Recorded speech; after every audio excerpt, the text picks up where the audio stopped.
Once upon a time, there lived an apple farmer. He was very good at growing apples, and it gave him great satisfaction to see all his hard work over the year come to fruition with a glorious harvest. On one particular morning, as the farmer was taking his dog for a walk, he noticed something out of place. There was one bad apple sitting high up on his most prized, bountiful tree. If that one bad apple were to spread to the rest of the apples, and then the rest of the field, my whole crop would be spoiled. He said to himself, I must do something, but what? He went to the tractor shed to fetch a long pole. That way I can poke it out of the tree and stop the problem, he said to himself. Try as he might, the long pole just wasn't quite long enough, and in an attempt to get that one bad apple, a few good ones were knocked to the floor. This is no good, he said to himself. I need a better idea. Once again he went back to the tractor shed, this time for a catapult. That way I can shoot the one bad apple off its branch, and my problem will be solved, he said to himself. Try as he might, our farmer's aim wasn't so good, and he couldn't hit that one bad apple to save his life.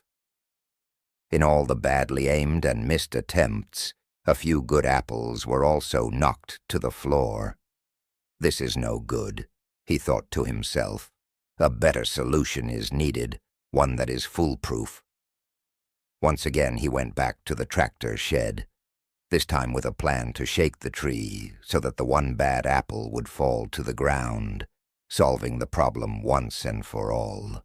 Try as he might, no matter how hard the farmer shook the tree, that one bad apple just wouldn't budge. And in all his attempts, a few good apples were shaken loose and fell to the ground. A few more days passed, and the farmer became obsessed with that one bad apple sitting at the top of the tree. With one final, foolproof plan of attack, the farmer armed himself with a chainsaw.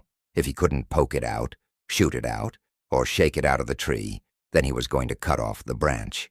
That way, he was sure he would rid himself of that one bad apple. The farmer arrived at his prized apple tree and noticed something for the first time.